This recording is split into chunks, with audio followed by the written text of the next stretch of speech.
Welcome back to another Mastering Video Marketing podcast. I'm Tony Reale. And I am Ben Carlson. And today... Oh boy, it's a scary one today, Tony. Skynet is coming, Ben. It's coming. The end of days are near. The robots are here to take our jobs, or at least make them a whole lot easier.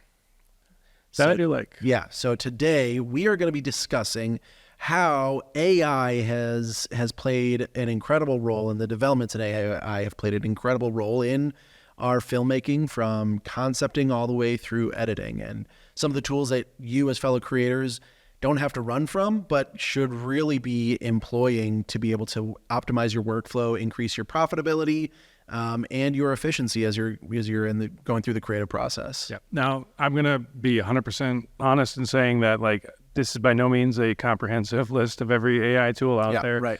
They're constantly, every day, we're sending each other links. Hey, did you know this AI tool like this? Right.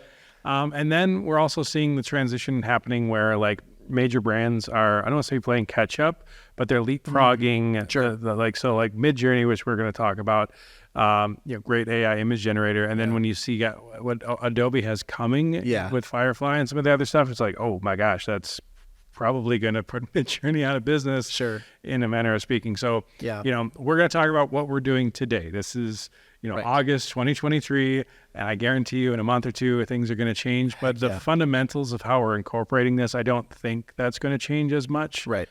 And that's what we're discovering as we go. And the key thing for us is, first of all, we're in this weird nebulous range of like copyrights and, what, like for Midjourney, for example, is that copyrighted material? Is it fair use? Is it derivative? Like where does it fall? And I don't want to get lost in the weeds of that right now. That could be a whole nother episode. Right. Because what we're not looking at using AI to create deliverables that then, okay, here, instead of hiring a professional artist to do this for you, here, there you go, boom, there's your thing. Some people can do that. That's fine. Yeah. We're using it to complement our creative process and really increase our efficiency, increase our productivity, and then be able to, help with those margins, frankly. If something that used to take us, 5 hours can take us 2 hours. Right. Okay, great. We can do more. Our workload is able to be increased. And so we're going to talk a lot about that. There's a lot of tools that we're using today, and this really flows seamlessly into our workflow, and it's become a vital part of it. Yeah, absolutely. Absolutely. So first thing, the reason that I even had this idea for the episode is because we were doing an experiment. I had a friend of mine that owns a farm, and they're in the process of converting it over into like an upscale restaurant. Dining experience. Right. Wedding venue, all sorts of stuff. And I was out there. He was doing this nice dinner, and I was out there, and he asked if I could bring my drone and do some flyovers, and I did. And while I was there, I was telling him about Voices.ai, which was a tool that we've been playing around with.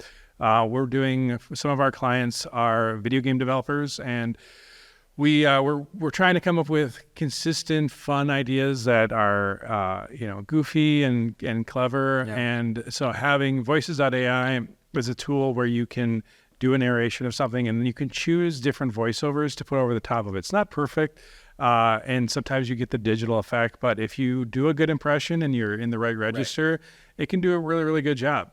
And sometimes you can just use it. Like, my voice has a tendency to blend in with a lot of background music, so I can do a narration, and then I can pick generic narrator, or male or female, and then there's lots of different options.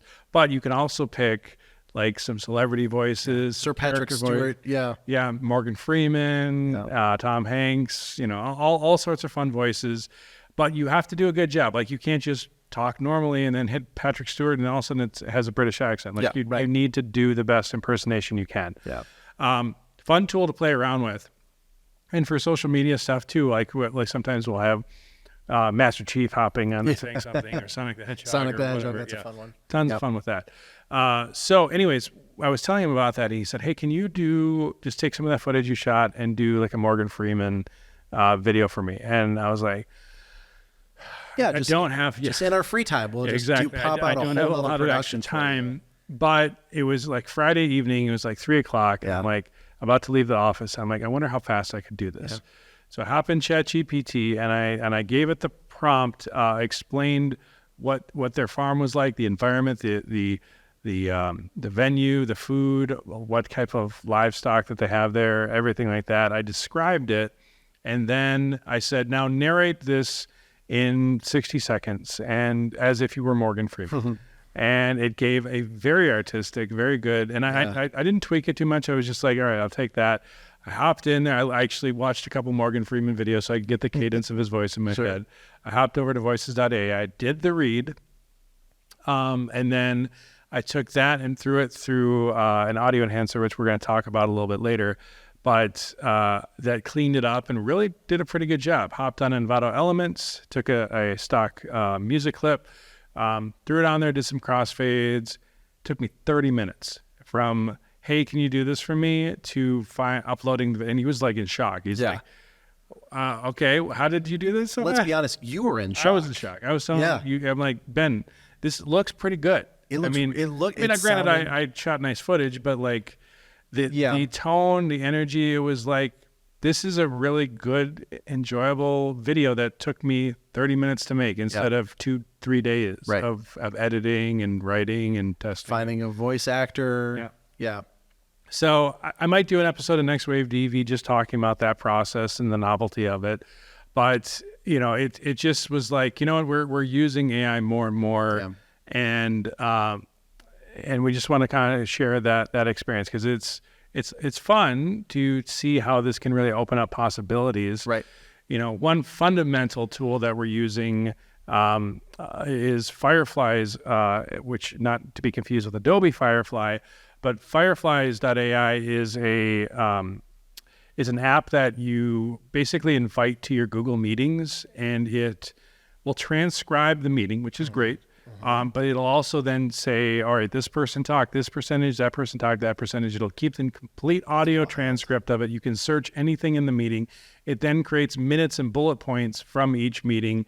It's just really, really ideal. It'll summarize the concepts and the ideas from each meeting for each person. Exactly. There was one point where one of our clients, we were in one of the meetings, and we were discussing internally after the meeting, and I'm like, we were going back and forth on, did they mean it a certain way? And I'm like, I think they meant it this way. And then we went back into the transcript. We were able to find that exact spot, hit play, and I'm like, yep, that's what they meant when they said that. Because when we read the transcript, it's one thing to have a tool that will transcribe your meeting, and you can go back and say, they said this, but you read it a little bit different. I read it a little bit different. But then once we went and put the context of how they said it, plus the summary of everything that happened before, it's like, oh, no, okay, this makes a lot more sense. So that first and foremost, that tool's been great, because it saves us needing a note keeper.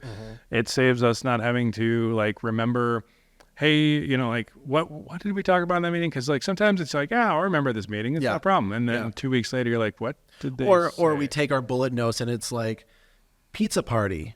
What were we talking about? A pizza? Right. We're not having a pizza party. And it's and then a random analogy that we might have used that made so much sense when we were taking our 2-word quick notes. It's a great tool to be able to, especially with clients, for creatives out there, when you're having your client meetings and they're going through kind of content ideas and strategies, having something that records their summaries, their audio, and their transcript is a huge benefit, because if there's no questioning going back, where it's like, oh no, we didn't talk about that. Or didn't we talk? We said that you were going to put this in the. It's like, nope, I have it right here, exactly what we talked about, how we talked about. So when you're talking about scope creep. Yep. Thank you. Can we just? Nope, we have it right here. This is what we agreed upon. If you would like more, I can offer you more, but that's not what we originally discussed.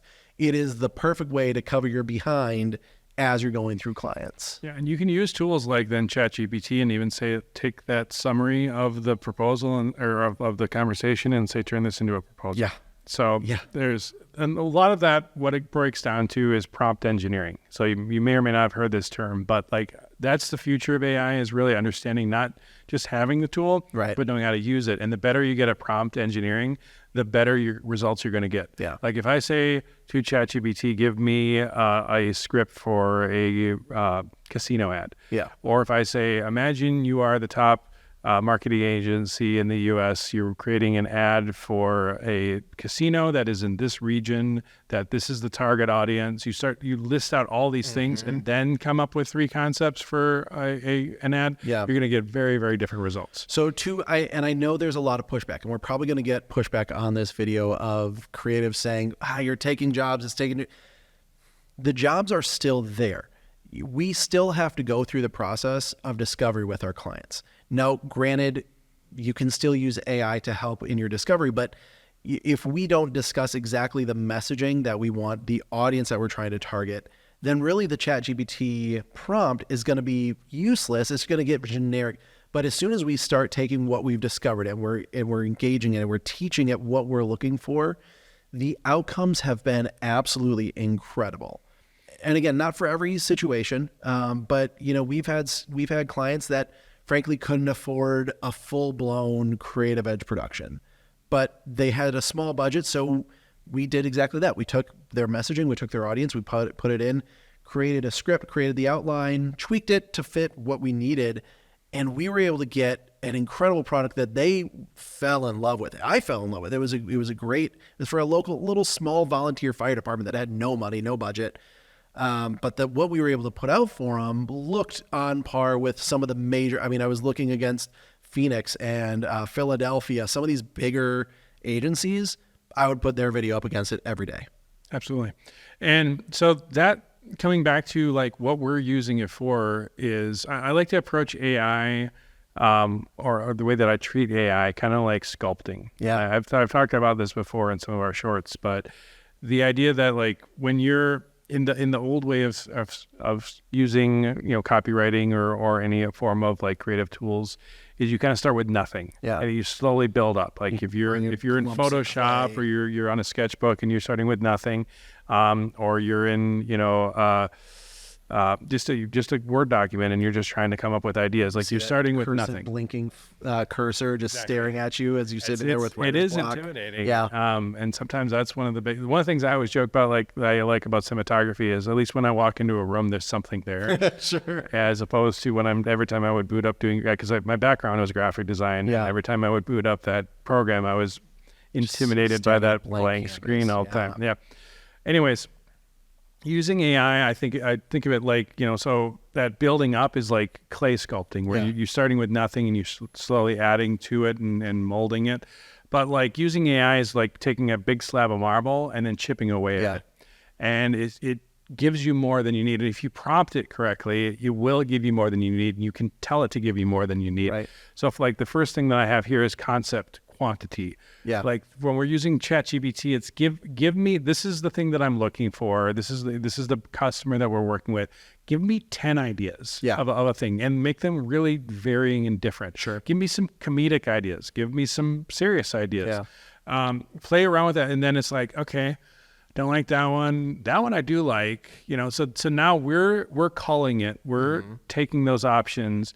It's the same thing as like, how many times have you and I sat in front of YouTube and Vimeo and just been like, all right, we got this client, we're looking for some ideas. Let's just start going through spa ads or whatever. And after a while, you're just like, none of this is working because everybody makes like one of our clients is a spa and like all the ads are very sensual. It's just so like, sensual. Who your target audience is? Because you're marketing it to the wrong person. Anyways, that's right. But point being in all that is, you can train it to give you that quantity, and then you can start tweaking the tone. Yeah. So it's like, all right, I like that concept, but let's make it funny. Right. Or I like that. Let's make it a little bit more professional with a little bit, you can really then, so you're still taking your idea, your content, and then you can just tweak it a little bit. Yeah. Like I wrote out this thing that I really like about Creative Edge, but I want it to be a little bit more conversational. I think I made it too dry. Sure. Trying to chat and make this a little bit like this. That's maybe a little too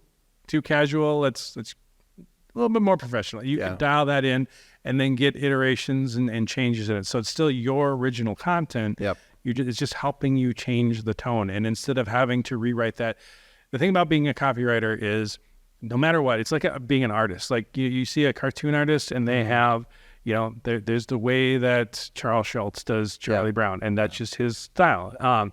It's the same thing with copywriting. Yeah. And no matter what, you are going to be your style. So if you can take your content and then tell ChatGPT to change the tone and the feel of it, now it's still your original content, but you can match the tone better that you're probably not as good at by yourself. Correct.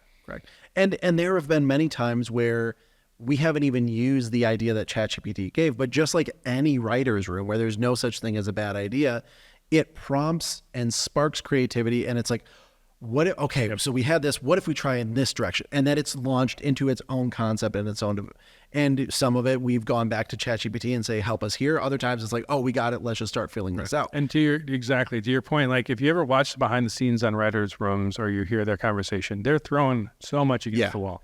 Yeah. And it isn't until after a while that you get the good ideas. And I think that where a lot of maybe filmmakers, video producers, content creators, is they come up with like one decent idea and they're like, well, that's my best idea. Let's just make it work. With it. Yeah. And if you can have this overflow of ideas that you can pull from it, it then doesn't burn you out. They're like, we have to make this idea because it was the best idea I came up with and we got to do this one. Yep. Instead, you have this overwhelming, smorgasbord of ideas that you can look at and you can be like, yeah, let's go with that one, or let's play it, or give the client a few options to choose from. You're not burning yourself out on like, well, we put all that effort into the one concept and then they didn't like it. Yeah. Now what? Because it didn't, like we thought it was great. Yeah. Maybe they didn't want something comedic. Maybe they did want something comedic. And so you're, when you're pitching, especially when you get RFPs, like I hate RFPs. So we should do a whole friggin' episode on RFPs, but you can get really stuck in your ways and say, well, I'm not going to do it, and then lose out on some business, or you acquiesce. Yep. But in that process, using tools like that allow you to give your client, because so many times in the past, we've put all our energy into this one concept that we were really excited with. Yeah. Didn't get the project, and we come to find out later it was just simply because they were like, well, I like this one over here better. Yeah. Like we could have done that. Right. But we're not going to put together a dozen different ideas for you. Like you're not paying for that unless you move forward with the idea. So that's where sometimes it really, really does help. But then, once you have that script that you like, you can use ChatGPT to then do some of that legwork for you. Like one of which is just simply take this script and turn it into a shot list and then give it some parameters. All right, we're going to do this in one day. We're going to be in one location. This is the type of location it is. It'll make the shot list for you. And then you say, all right, take this shot list, and based on these two locations that we're going to be in, create the call sheet for this. Create my schedule, starting at 8 a.m., wrapping by 5, and lay it. For anyone who does pre-production work, or maybe you do all the work, the amount of time that it saves. And yes, you might have to tweak. It's like, oh no, I need to spend a little bit longer on this shot. That's fine. But at least, again, going back to your analogy, it's not sitting staring at a blank page. You have a granite block that you can chisel away, and you can start to really kind of bring out the shape of it based on something that's already there. And it's an incredible lifesaver, an incredible time saver. Absolutely. Yeah. So, ChatGPT is huge, and getting good at being a prompt engineer and learning what you can do and learning how to talk to it. One of the things that you should get into a habit with ChatGPT is to create kind of like when you create chat, it's almost like tabs, like when you have your Windows, Chrome or whatever like that, and you've got your different tabs in your browser. Well, when your history in ChatGPT, you can have different tabs of previous conversations. Right. So when you go into it, treat one of those tabs or one of those conversations as I'm going to now train you to do something specifically to this conversation. Right. So one of the first things that I'll go in ChatGPT is, all right, imagine you are this. Yeah. You're a producer for a filmmaking company. Yep. You're a copywriter for an agency. You are this, you're that, you're whatever like that. And then give it background. Tell it what that does, who you are, what are your motivations, what are your inspirations. Give it like a paragraph of prompting to tell it how to think. Then go in and ask the exact same question you're going to ask. Right. If you do that, you're going to see a huge difference in the type of content and the flavor of content and all that kind of stuff. Correct. So start from there, and then create another window when you're going to do another chat when you're going to do another thing that you need to prompt it from, and then go back to those previous ones and continue to use them, because then you can train it within that chat. It's going to forget stuff when you create another chat because it's a whole new chat. but it'll remember those other chats, and so you can train it and teach it, and it'll get better and better. Correct. Yeah. So we mentioned Mid-Journey. Now, some people might be controversial to I would say use this that is for the original biggest controversy with AI right now. Right. So, but way that we encourage them, whether you want to use it for original content, using it for set extensions or any of that type of stuff, you can do that. But the main thing that I would recommend in this workflow that doesn't fundamentally have that controversy is just simply using it for style sheets and storyboarding. Right. If you, we'll go on Google Images. You're not allowed to use Google Images in a finished product. Please, amazes me how many people do this. Right. There are stock websites. Google Images is not a stock website. Right. That said, there are plenty of times where we'll go in there and we'll use that as for style sheets, for concepting, so that we can say, hey, like this is the tone that we're looking for. We like this this is the idea. color palette. Right. This is the imagery. Yeah.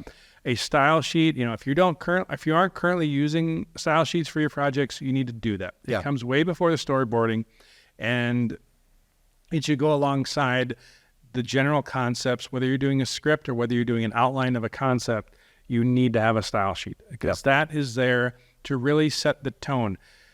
We as creatives, it's probably really easy. I can make sure, okay, Magic's going to have sunset, and it's going to be able to water, and there's going to be oranges and some purples. And I can explain that to you, and you can get it in your head. People that we're talking to, they usually can't think that way. So having that style sheet, and sometimes, I don't know how many times it's been for you, but a lot for me, I'm going to Google Images and I cannot find the thing that I'm thinking about. Yep. So using Mid-Journey to be that go-between where it's like, okay, this is what I'm thinking of. Can you please give me an image that's like that? Yep.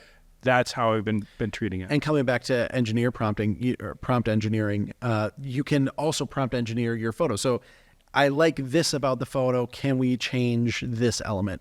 And you can, just like you're honing in on ChatGPT, you can hone in on the photo exactly what you want, or at least closer to what you want, by using that prompt engineering.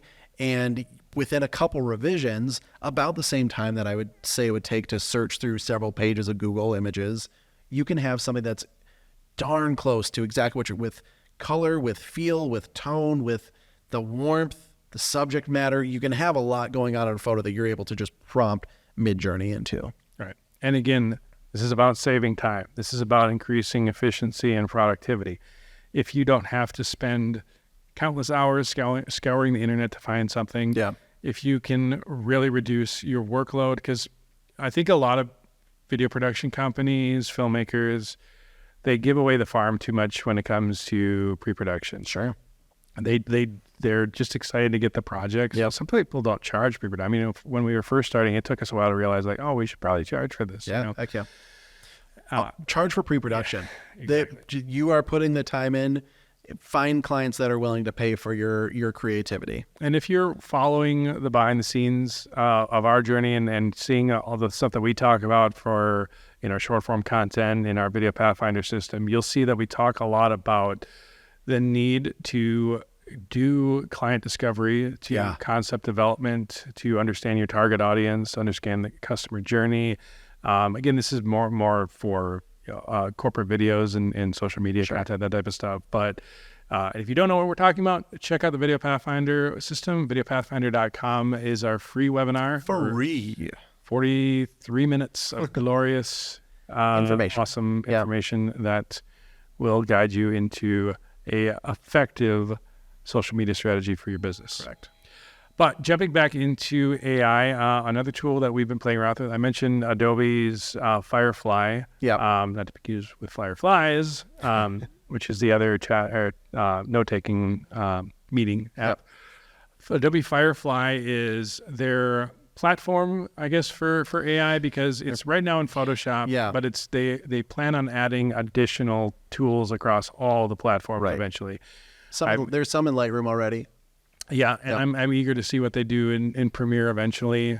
Counting the moments. Man, I mean, based on their promo, it's going to be game changing. And I will mention this, and it's not technically AI, but like if you aren't using text-based editing, you're missing out. Yes. Because that's helped us a ton. Get the beta version. Time saving, Yeah, I don't know if they've added it to primary Premiere yet. They might have. I've been doing everything in beta. But even so, yeah, download the beta version of Premiere and the text-based editing, because what it'll do is it'll transcribe your video. And the thing about text-based editing, a lot of people are like, well, whatever, I don't, how is this going to benefit me? Imagine you're doing a, we've done shoots with like teleprompters, and then the person keeps screwing up multiple times until you finally get that clean read. Now, if you're doing standard editing, you're hitting play and blah, blah, blah, blah, blah. Even watching it fast. Out. Okay, exactly. You might hit your end point and they screwed up. Okay, hit the end point again and they screwed up. You just keep doing that. Yeah. You're doing text-based editing, you can go all the way to the last time that you can see it on the You can the thing. search it if you want. Right. Yeah. Exactly. And you're like, oh, there's the line. Boom. Okay, great. That's next line. Chop everything out before it. Yeah. And hit now the delete button. It literally clears out the entire lifesaver. Yeah. So we should do a whole video on just do that. On that. Yeah. It's been such a game changer. And for creatives out there, if you'll sit down and we'll pump out 30 social media, whether it's for us or for a client, pump out 30 social media. And as great as you are at social media, you still mess up and you still have multiple takes. I don't think there's a creator out there that doesn't take multiple takes, especially if they're spending 6 hours or they're doing the content creation day, to be able to just sit down and go through and clip out really quickly. All right, here's this first video. Here was a couple mess up takes, cut that out. And now all of a sudden you have your entire video. You just cut and paste that into its own segment. You're good to go. And it makes it so fast. Yep. And there is, I forget the name of it. I should have probably written this down, but our editor, Quinn, he uses a podcasting editing tool where we can tell, like, if this person's talking, it's this camera. If that person's talking, and you just hit blip, and then it goes and auto cuts it. Yeah. And you can tweak how aggressive it is in the switching back and forth. But that one, again, for all the podcasts that we're doing, that there's some refining you have to do. Yeah. And that same tool will also auto edit, like, get rid of spaces in videos too. Exactly. Yeah. Can we put the link for all these tools down below? Yeah, right below the like and subscribe button that are right here. So on your way down, just boop, boop, boop, click both, and then keep on looking for all these tools. And I think we should point out, we are not paid by any of these companies to promote this. This is just stuff, we want you to come along on our journey with us. For fellow creatives, for some of you that are new, welcome. For some of you who've been around for a long time, that we just love sharing information that we've been learning. So this is just information that we've been learning, disseminated down and regurgitated out to you guys. So there will be a whole list of these tools. We can put a couple others that we use in there that we might, because we use a lot. We use a lot. And this will change. I'm sure we're going to do another episode at some point talking about the new stuff. Yeah, so that's why you should subscribe and hit maybe the bell notification. Right there. We promise not to spam you. All right, so Adobe Firefly is for Photoshop that we've been using a lot. That is, if you haven't seen it, you got to check out our Filmmakers React episode on Adobe Firefly, because that was fun. I loved playing with you. And it's absurd. Please go check it out. It's a lot of fun. That episode's a lot of fun. But for incorporating into filmmaking, one tool that you can use is, if you have a locked off shot and you want to do a set extension, you can just zoom out, bling, bling, booms, highlight the area around it, either prompt it or just let it auto-generate and see what happens. Just let it go. Right. Do its thing. Now, this won't work for motion right now. Maybe someday it will with Premiere incorporation. I think it's closer than we're thinking. Right. Yeah. But there are lots of times, I've seen one thing that people have done where they'll take, like, CinemaScope scenes from movies, like the one they did for The Godfather. Sure. And then it has to be a locked off shot, so it can't be like where things are moving or like, whatever. Mm-hmm. But they'll just highlight the area and then they'll do a set extension, so that you do it in vertical video. So seeing these scenes from movies that were, CinemaScope, then stretched to vertical awesome. Is fascinating. So definitely, using it for those quick, if you need to do like a wide set extension, or you wish that you had done a set extension, and again, it can have things moving in that spot. It won't work. Yeah. But it can be used occasionally. But the thing that I also love using it for, and this is more from a social media perspective, but all right, how many times have you shot a beautiful image? You've composed it gorgeously. It looks so good. but then you're like, I want to use this as a thumbnail, or I want to use it for maybe a social media post or something like that, and you want to put the text on it, and you can't. Just put the text right across your face. Yes, yeah, exactly. And so sometimes, I mean, you and I are both photographers, so there are times where, like, we're composing a shot for a client, and we know that they're going to use it for stock imagery, and we're like, okay, so I got to do the perfect composed shot, and then we got to do it with some negative space on the left side, and then on the right side, and then on above it, maybe below it. And then you're also then compromising it, especially from like a depth of field standpoint. The second you go wider, your depth of field changes, and you can't get that same, intimate depth of field that you might have originally gotten on the composition. Yeah, that's where I love using Adobe Firefly, because I can take an image that was composed perfectly and then just shrink it down and move it to the side, add that negative space, let it generate it, and then just have that negative space be there for the text or for whatever else that I'm planning on using it for. So I don't have to compromise my shots anymore to account for that. Nor do you have to shoot all of those options for something that you might not use. You can get the composition that you want, then bring it over into Photoshop and make those adjustments for the project. Again, we're talking about efficiency and we're talking about profitability. Your time is money. And so the more time that you have to shoot, the more time that you have to edit, the more time that you have to decide, versus just taking one shot, popping it over, expanding out the canvas area, and letting the generative fill just do its incredible black magic. It is a lifesaver. Yep. I know I've probably used that word a lot. If you want to see it in action, we did a video on how to use AI to create YouTube thumbnails. Yeah. It's on our YouTube channel as well, so you can check it out, and you'll see what I'm talking about. It's awesome. And the last tool we're going to talk about real quick is one that we actually used just now. You're listening to it as we speak. Right now. The Adobe Podcast Audio Enhancer. Yes. So that's something, it's currently free. I don't know if you have to have an Adobe account to use it.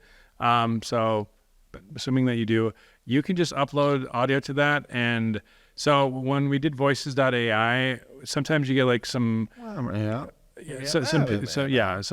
digital effects. It like really picks up breathing a lot, I've noticed. So anyways, run it through the podcast enhancer, bing, bang, boom, sounds amazing. Sounds so good. There's the occasional hiccup, but for the most part, it's really good. Yeah. But we were doing a project recently for a client that does a lot of industrial manufacturing, and we were talking to them, and we were deciding like, where are we going to shoot these interviews? And they, we could have shot in a conference room. They had shot in a conference room before. Yeah, and it looked like a conference room. Very beige video. Yeah. And we wanted to shoot on location, but it's a loud place. It's so loud. Super loud. Even when it's quiet, it's loud. Right. And, we did our best to try and keep our noise floor as well under control as possible, get the mic as close to the talent as possible, did all the right things, but you got noise, and the problem too is like we shot it at 3 different locations, right? Physical locations, and then at each location we set up at multiple different locations. So we had different sounds that were going back and forth across the whole video. Now, our audio engineer is pretty good, and he can do a lot of work with that, but we were like, let's just try. Well, and we had the discussion on set where we said, is this going to be usable? Do we need, because there was, by day 1.5, it was like, this is rough. I mean, there was some spots that were way happening. Worse than others, yeah. And so we came up with the idea, you know what? We're in the environment. People will be forgiving because that's just background audio. And we're going to put music over it too. So it shouldn't be that bad. Right. And thankfully for our editor, Quinn, who was like, I just want to see. Well, he used a different AI tool, and then I suggested using the Adobe Podcast what one. Did he use? There was a different one that he came across, and I don't know if I probably hadn't used the Adobe one, but I was just like, let's try this one. Yeah. Adobe was better, I think. And the other one was more aggressive, but the Adobe was cleaner. Sure. But literally all we did was we took the audio, just rendered out the audio, the whole thing, no crossfades, no nothing, just the whole raw audio of the video, ran it through the Adobe Podcast Enhancer, and it was really clean. Yeah. Ridiculously clean. Yeah. And I've used Adobe Audition, which you can really fine tune that stuff. And there are still times where you need to. Yeah. but my goodness, was it good. In a matter of seconds Yes. versus hours. And it would have been hours, if not days, to scrub through all that footage and pick out, oh, here he's hammering here and here and here. Right. Yeah, and again, I love Audition, and the amount of fine tuning you can do on Audition is really good. But it blew my mind as to how well it cleaned it up. It normalized everything, so you weren't like, well, this is the loud location. Yeah. And we had some quiet talkers that were like right against the noise floor. There wasn't much of a separation. Yeah. And after I watched the video, after we did the announcement, I'm like, I can't remember which one was that, Right. because they all sounded so good. So, yeah, I've never been to Hogwarts. I didn't get my letter, but this is the closest to a wizardry that I've ever seen in real life. And again, we're going to like, yes, you could have a really high-end audio engineer come through and tweak that for you and spend hours doing that. But like, there are only so many things that you can specialize in. Right. You know, like I don't have the best ears, so I don't specialize in audio. I know some of the best practices for sure. But I don't trust myself well enough to be like, I'm going to be the audio engineer. Yeah. And again, on set, like I can't do everything. So, and you can't do everything either. Like, you know, we've tried sometimes having you like run audio, but then you're like, but I'm trying to talk to the client or talk to the talent. Yeah. It's like, it's hard to monitor everything. So, you know, having the ability to get good results from imperfect setups, you know, we do our best, but like sometimes I have an experienced audio engineer that we've worked with in the past, but his availability has been, you know, he's not always around. So like we don't always get the best when we need them. Yeah. And sometimes again, like, and so the reason I say that we're using it today is because, you know, we're running these mics directly into the camera. We sometimes will run to our Rodecaster Pro 2, which is amazing. Yeah. But we were getting just a tiny bit of noise coming through it. So go the Adobe Audio Enhancer, bing, bang, boom. Right. Easy peasy. The other thing to keep in mind as a creative is you want to put forward your best work all the time, but you do have to keep in mind, and this is something that we run into all the time ourselves, where it's like, I know this could be better, but you have to keep in mind what the client is actually paying you for. You are going to come across budgets that do not have the availability for you to spend hours going through each frame by frame, cleaning it up, cleaning up the audio, So by having these tools, it'll allow you to deliver a significantly better product. I think the client would have been fine with the audio the way that we had it. We definitely didn't have room in the budget to go through and spend hours or to hire a sound engineer to come in and clean it up. We didn't have the time to go in and clean it up. So you take the 5 minutes and you run it through the AI tool that's available, and the difference that it makes, it elevated everything. And so that's what I would recommend you use the AI tools for, is not a deliverable, not, you know, it's the end all be all that's going to solve all your woes, but as a tool that's going to make you more efficient, that's going to improve your overall process as you use each tool each step of the way. No one throws a fit when you use a power drill. It used to be like you had the hand crank drill where if you wanted to drill a hole. If I pull out a DeWalt now, no one's like, you're not a real craftsman. You're not really doing work. Just use a power drill. Use a impact wrench. Like, that's all these tools are. They are a more efficient way of doing an older process. The process is still the same. You're still doing the audio technical or the visual graphics. You're still doing all these things. These are just finding more efficient ways to do it. Another good example too is, like, I don't know if you've ever seen where they'll do like concrete pouring, and then they'll come in and do like prints that make it look like it's wood or like it's a cobblestone or something like that. It's because to do cobblestone, to do like wood, first of all, wood wouldn't like last, you know, so that you want the concrete. But like when they use these prints, it's like it's significantly cheaper than it would be if you actually put wood there or put, you know, whatever, the stone or bricks or whatever. And it's so much faster. Yeah. So that's again how I think of it. Like, you know, this is a contractor that's giving that option to the client. Now you can, if you want to, we can do a brick patio instead of a concrete that was stamped. The question is the amount that you're going to pay for that brick product equal to the look difference of what actually is the finished product. Right. If you're saying this looks 90% and it costs 30% as much, I'm saving 70% and getting just 10% less. Heck yeah. Right. That's We're not absolutely devaluing that higher end. Absolutely not. We'll still pitch it sometimes to the right client. Yep. But the goal is to, still provide a high quality product. And I mean, fundamentally, we have to exist as a company and we have to adapt and evolve. And, clients are always going to have their challenges, their areas that they need to cut costs. And if we spend all of our time going, well, you got to pay this much or you don't get to work with us. Well, then we pigeonhole ourselves into everything. And we also know our market. We're in the Midwest. We have some clients with big pockets and some that barely can afford anything. So we either completely cut ourselves off from that client base or we find ways to be significantly more efficient. Right. And then we're able to meet that demand and help them. Yeah. And that excites me. Without taking away our availability for those larger clients. Yep. Yeah.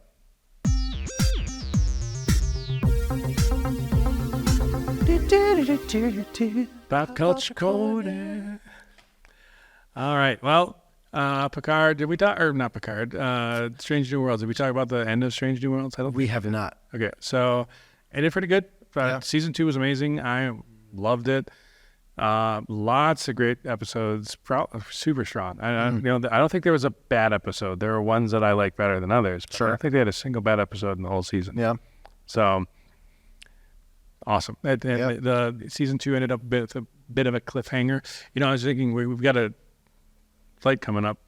Oh. We got season 1 on my new again, not paid Samsung so Tab 9S Ultra S9. I think you're sitting a few seats ahead of me, but if you just kind of lean it up, I should be able to see it from a few seats back. Did you know that there's a mode on some Samsung tablets called dual audio, where it lets you share Bluetooth simultaneously? I have it on my 22 Plus. I've never played around. I was just searching up what's the best way to, because nobody carries around physical headphones anymore. Where you have the little splitter. Yeah. So we do it for the movie theater downstairs because our daughter's room is directly above. So if we ever want to watch an epic anything, you either have to do it when she's not there or turn it way down, and then it's So we can go through Roku, output to my phone, and then split the signal to wireless earbuds, so that way we can actually watch videos in silence externally, but have quality sound in our ears. You can't see it, but my heart's breaking inside. I know. And yes, I would still prefer, but again, it's the right tool for the right job. That's not the only way that we listen to it. If you saw Ben's theater, you would know why it would be you want to experience that. You do. You want to feel it shake the seats, but you also don't want a screaming 5-year-old. All right. Anyways. Yeah. All right. So what else has there been? I'm trying to think of, there hasn't been a lot that I have seen as of late. I think next week we'll be gone. We're going to be on location, but I know for sure there's some solid IMAX out in LA, and I think we go see Oppenheimer. Let's try and book that ticket. Or Barbenheimer. We'll see both of them. Yeah, no, one thing I've been enjoying is seeing all of the conversation around Baldur's Gate 3. It's Baldur's Gate 3. Okay, so sorry for all of you that are laughing at Ben's question. What's Baldur's Gate 3? All right, so Baldur's Gate 1 and 2 were critically acclaimed RPGs back in their day. Okay. Baldur's Gate 3 is currently the highest rated PC game of all time. In a matter of a couple months, or the month, not even a couple weeks. So Baldur's Gate 3 is this epic RPG. It's based on the Dungeons and Dragons game. I would love to play it. I don't have the time or energy. And it's not really kid-friendly, so I'm certainly not going to play it around my children. Fair. See, that's when you have the... see? That game would be the epitome of, mom walks in when I'm, during the scenes of mom walks in when I'm, epic, beautiful scopes, and then there's the naughty scenes that would happen when mom walks in. Yeah. It's what I found interesting is the dialogue around it, because all these major AAA game developers, because Baldur's Gate is not a AAA developer. It's, in fact, it wasn't even the original developer of the Baldur's Gate 1 and 2. The last Baldur's Gate came out in the early 2000s, late 90s, somewhere in there. Okay. So it's been 20 plus years. and several generational graphic jumps. But like the new developers got the license for Baldur's Gate, and they brought in Baldur's Gate 3, and it's been amazing reviews. But then you see a lot of developers going, don't get used to this. they're like, this is an abnormal thing, this epic, wonderfully polished game that is so highly reviewed and has tons of great quality content with beautifully voiced characters and almost unlimited possible ways to approach the game and options that you can do. Yeah, don't get used to this. This isn't how video games are going to be in the future. And, Sure. And it's just funny to see like that, all the AAA developers like trying to like temper everybody, get like, yeah, calm back down, like get used to our other games we've been developing. Yeah. But I think the conversation I'd like to steer this into is back to what we were talking about earlier, is using AI for video games. Sure. So, a few months ago, NVIDIA did a presentation where they were talking about, they showcased just like a cyberpunk style game example. It wasn't a real game, but they were just showcasing, you walked up to this NPC in a restaurant and started talking to them, and they were talking about like, hey, this I'm having this problem with this drug dealer, can you go do it, or something like that. I don't remember exactly, but then you went off on this side quest, and then afterwards they stopped that presentation and said, okay, none of that was scripted. The whole conversation was generated by AI, and then the event that you were going to was not scripted. I don't know the entirety of what they did, but the future of video games can very much be like, all right, so here's the city, here's the environment that you're going to be in. There's these storefronts, there's these people, there's this political system, there's these challenges, there's these bad guys, these good guys, all this kind of stuff. And you just map out the character motivations of everything, and then AI basically generates the conversations, and then you can steer it to go in whatever direction that you want. Which many would argue is currently what we're living in, the simulation that we're living in now. That's what a lot of people hypothesize is exactly what you're laying out. So I'm thinking for games like this War of Mine. Mm-hmm. I mean, that would be an incredible one where you already have those tie-ins, but if you add cross-motivational character where the impact of one affects many, and if you have, just algorithms deciding that'd be a really interesting way to be able to see, if you say, for example, you get in a conflict in one area of the map, and what you don't know is that the creators have created, someone's family in another town was there at that area, and now you go to the next part. That may not be part of the original game, but now all of a sudden you have a side battle, or you have another enemy that you didn't even know that you were going to be facing, and the developer didn't even know you're going to be facing. Oh, that'd be a lot of fun. Imagine the water cooler conversations. Being able to, this is what happened in my game session, and you're like, oh, that map area, the map doesn't even exist. Right.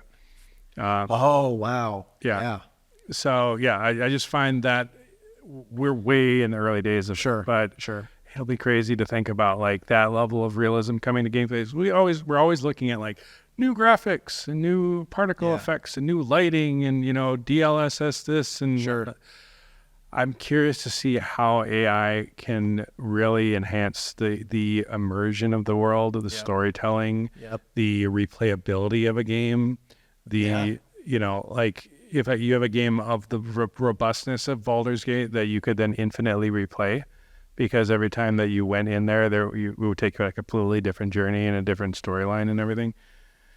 Or would it and that's, then you can play with that even where, do the effects that you had in your first time playing it carry through to the next? Or can you do a reset and play it through fresh again? Or if you've defeated something and a power suck happened where a new baddie comes in, the old guy is still dead, but now there's another one that you haven't been. Ooh, boy, that's exciting. What if you became the bad guy in the video game? Because there were like, like good guys that are trying to then try to defeat you. You're the big boss. Yeah, very Walking Dead-esque, where, you start to blur the lines of the motivation, and what you think you're doing for good really is boy, that would be a fun one. dibs for any video game developer. You heard it here right now. So that's a great idea. Yeah, cool. Well, it's late. It's late. And we got stuff to do. Yeah. So, Okay.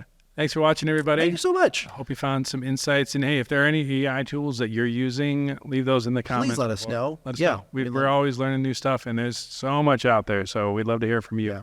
Awesome. Thank you so much. Yep.